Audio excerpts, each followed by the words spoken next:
seen how I got on with my spending in July and also my spending in August. Now we're going to get into where we are today, my September 2021 budget. So stay tuned for that. So first of all, we're going to start off with the opening balance. Obviously, the opening balance for September was £0. Like, can you believe it? The first time in history, well, at least in history for me anyway. September started off well.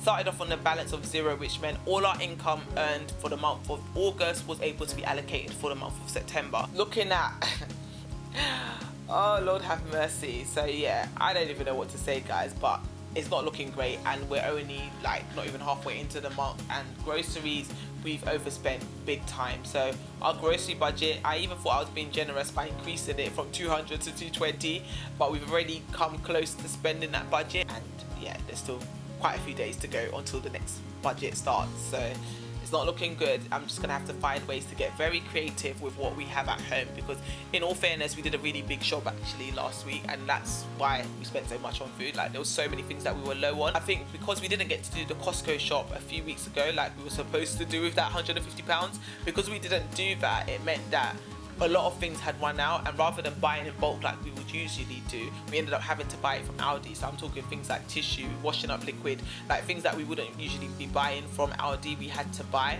just to basically see us through until the following month, where we can now go and do that Costco shop. And I'll tell you later on in this video actually why we haven't allocated money to go to Costco this month, because as you will see as the video progresses, there's actually so many other expenses that are going to be coming up in the month of September that we needed to allocate money to. So Costco's going to have to wait, and we're just going to have to make do with that shop that we did the other day and make it stretch and make it last for the whole month. So yeah, it's looking pretty bleak for groceries, but I'm determined to still try and stick to that budget and not spend money unless it's absolutely crucial. Like, I mean, like literally life or death. Otherwise, we're going to try and survive and make do with whatever it is that we have at home between now and the next budget being set. So yeah, let's see how that goes, boy. But that's my plan anyway.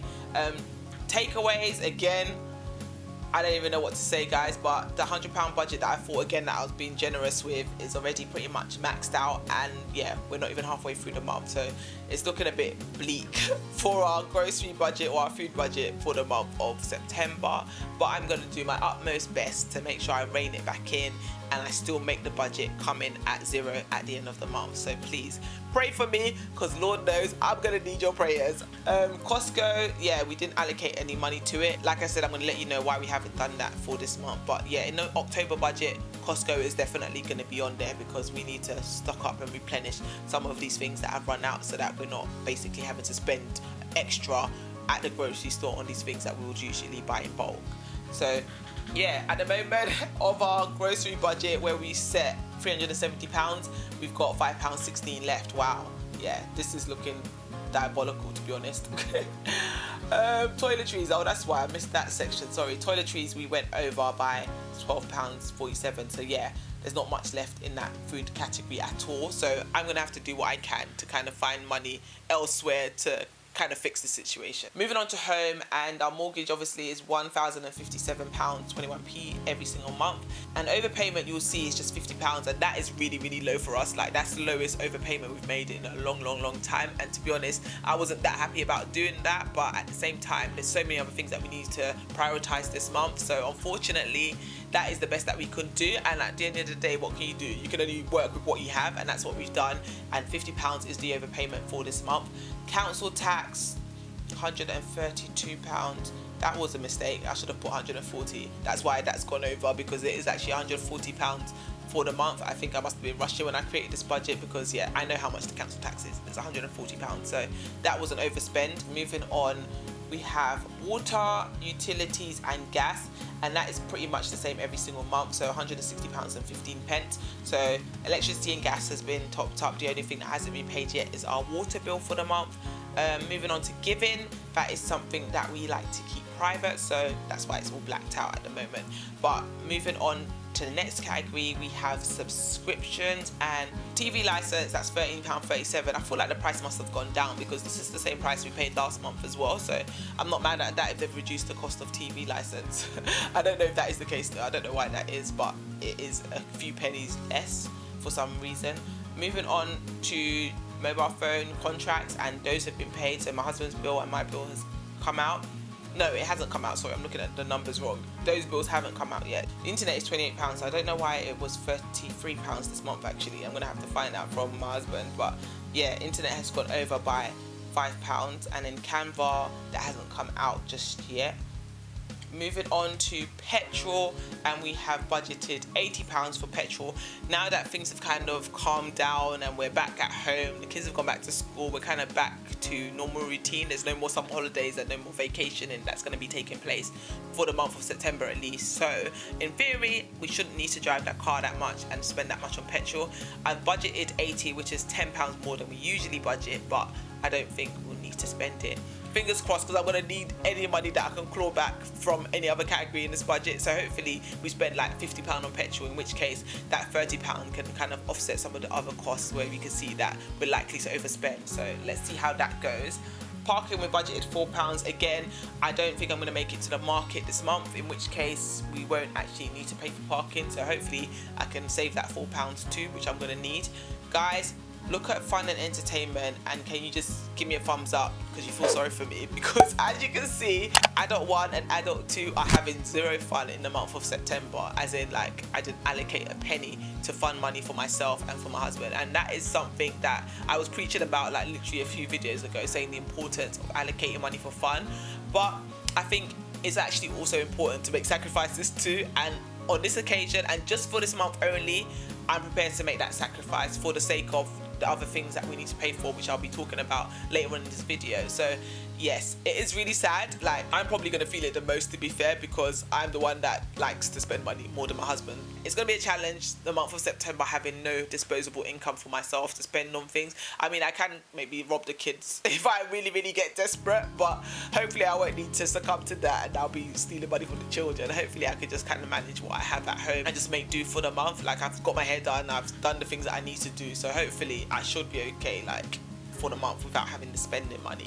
I'll definitely report back at the end of the month to let you know how I got on with my zero fun allowance. It just wasn't working. Like, I was literally trying to see where we can claw money away from in the budget so that we can have some fun allowance, but I didn't want to come back and be like, yeah, £8 fun money again, because it's just silly. Like, it doesn't make sense. For what is £8 going to do for me? Nothing. Let me just have no money and know that I have nothing, rather than me just take £8 and think that I have something, because it just doesn't make sense. So yeah, as sad as it is, unfortunately, hubby and I are just gonna have to get creative and have fun without spending any money.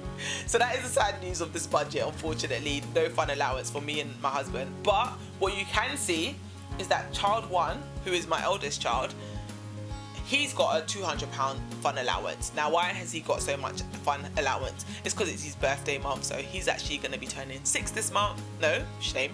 7. Look at this mum.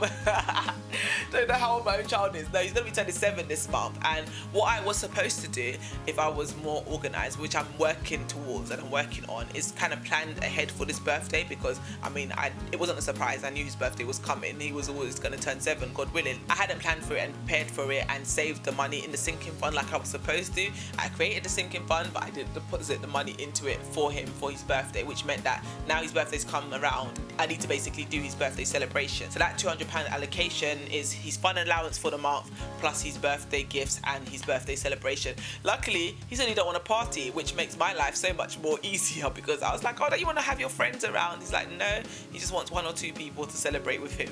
And I am not complaining, because it just means that this £200 budget that we have for the month should still be okay to kind of give him a nice birthday celebration, get him a couple of gifts, and yeah, not go over budget. So it is all good. £200 for his birthday and for fun, and then the other 2, they get their usual £50 allowance, which is for them to now start taking up activities. Now that it's a new school year, there's a few things that we want them to pick up, like swimming and going back to Kung Fu. This will basically offset those costs and any other little treats along the way. So yeah, that was the £300 fun allocation. And now we move on to insurance, and this is where the money is going, guys. Insurance. So we've got car insurance that was due. Now, this is something, again, that we were supposed to be putting money aside every month towards, so that when it did come around, it wasn't going to be that big a financial hit. But unfortunately, that sinking fund was used for other things, which meant that now come September, insurance is due, we need to pay for it, we need to use the money this month to pay for it. So that £571 had to be taken out of this month's budget, hence why there's no fun being had on my part this month, unfortunately, because we need to pay for the car insurance. And then life insurance, that's £60 we budgeted, it's actually £58.95, so we have a little bit of a saving there. And then home insurance was due as well, so not only did we have to pay car insurance in full this month, we also then had to pay home insurance, which was £192.70p. So that's an extra what, £700 we had to find in our budget this month to cover those insurances. Now what we could have done, to be fair, was paid them monthly rather than paying the whole year outright, but I know it's a lot cheaper to pay it outright than pay it in monthly installments. And I did consider both options because I was like, actually we could do with that money for other things, but then at least now it's done and dusted and we don't have to pay it again for the rest of the year, and now we can like start building that sinking fund properly towards the cost next year, so that this time next year we're not in the same predicament again. So yeah, that is where all the money's going this month. It's to insurance. Parents insurance, that's £30. Hopefully they'll actually take their money this month because it's still not gone out. I don't know what's going on there. And then nursery, that has gone up again from last month. So remember last month it was like 300 and something pounds, and that was because of the tax-free childcare allowance. Now this month the nursery has increased the prices, I guess, new academic year. Last year was rough for them financially, which is understandable. They need to keep themselves afloat, so the price has gone up for nursery. So now it's £416 that I have to be paying on a monthly basis for his nursery fees. But on the plus side, he is going to be free in, gosh, all these kids, I don't remember their birthdays. No, he's going to be free in April next year. But because it's April, I think the free nursery kicks in September. So from September next year, I won't have to pay nursery fees for him. So it's only like, I say it's basically a year. It's still another year of paying these nursery fees. But thereafter, I'll be nursery fee free. Wow. Let's try that again. I'll be nursery fee free. Yeah, this time next year, I won't have to pay any more nursery fees, which will be absolutely great. So yes, let's just keep taking that L up until then. It's not really an L, to be fair, because what they do at nursery is invaluable and it's definitely worth every penny. To be fair, they should charge more because I ain't looking after that many people's kids all day, every day. Like, I take my hats off to nursery workers. It's not an easy job to do at all. So I definitely rate them, and they deserve to be paid accordingly for the work that they do with our children. So yeah, moving on, miscellaneous. Oh gosh, and this is another miscellaneous expense. Listen guys, my sinking funds this month, let me be honest with you, not even this month, sorry, this year, have been diabolical, which is why you'll probably remember, some of you actually, that earlier this year I was asking about who wants to see my sinking funds video, and I remember people saying yes, they wanted to see my sinking funds, but the reality is my sinking funds have been a mess this year, which is what you can now see the evidence of in today's video, because all these expenses which I was supposed to prepare for and save towards, I wasn't saving towards them properly, or when I was saving towards them, I was dipping into the money to pay for other things, which is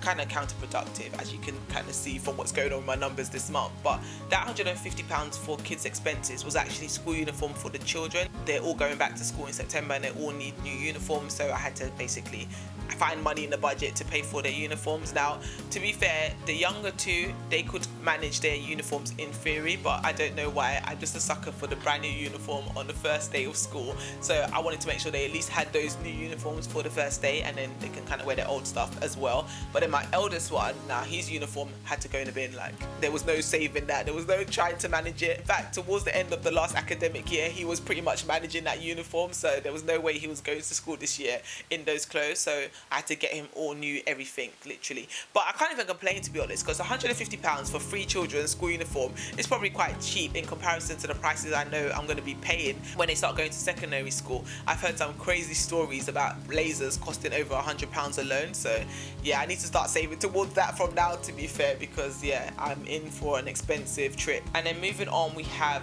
tax bill, and that was £91.12p. And obviously that's the same every single month. And then sinking fund, starting from the month of October, I'm actually going to be religiously putting money into these sinking funds, and I will do a video talking about my plans for my sinking funds in the new year and like all the different allocations when I kind of get myself proper organized and on point, because at the moment it's just a little bit of a mess, in all honesty. So yeah, sinking funds this month, there was no allocations to that. To be honest, there's nothing coming up urgently anymore that we need to put money towards, but it's just good to kind of start saving money towards things that are coming up in the future. So like Christmas, for example, is going to be coming up in a few months, and my sinking fund for Christmas is on 0 at the moment.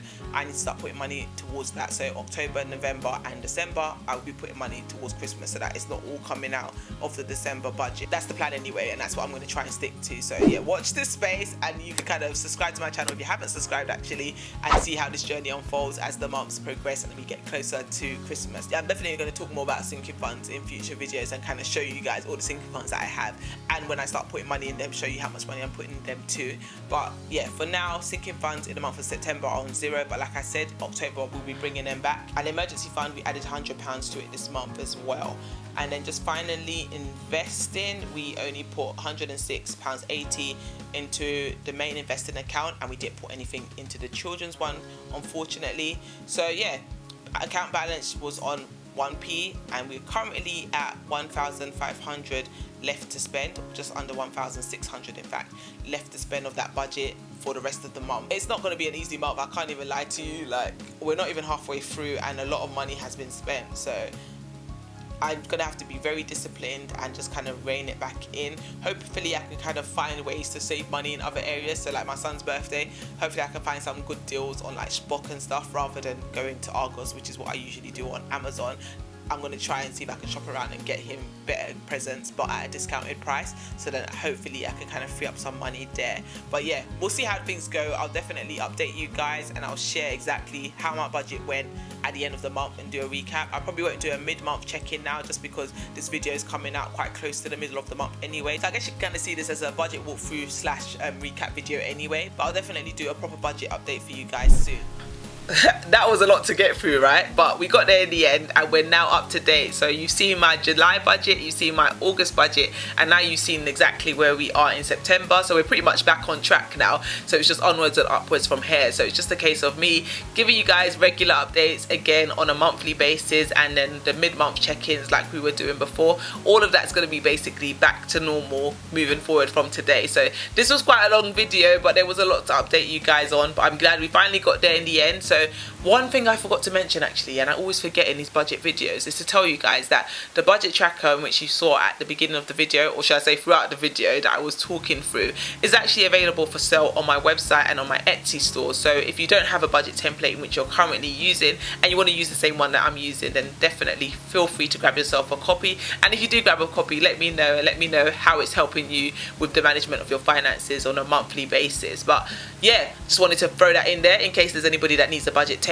But that was literally it for this video. So there was a lot that we covered, but I'm glad that we're finally up to date and you guys can know exactly what I was up to over the summer when it came to my monies. But yeah, we're back on track now. It's September, it's a new month, and yes, things are looking a bit bleak for my grocery budget, but I'm determined to not go over budget. And if I do go over budget in my groceries category, I'm going to definitely save that money elsewhere in the budget. At least that's the plan anyway. You're going to have to stay tuned, subscribe to the channel, and watch the next budget update to kind of see what happens in the end. But as it stands, that's where we are with the numbers. Thank you guys so much for watching. If you made it this far in the video and you haven't given it a thumbs up, then do me a favor and give it a thumbs up. Subscribe to my channel if you're not yet subscribed. Share this video with a friend or a family member, and I will see you guys on my next video. Thank you so much for watching. Bye.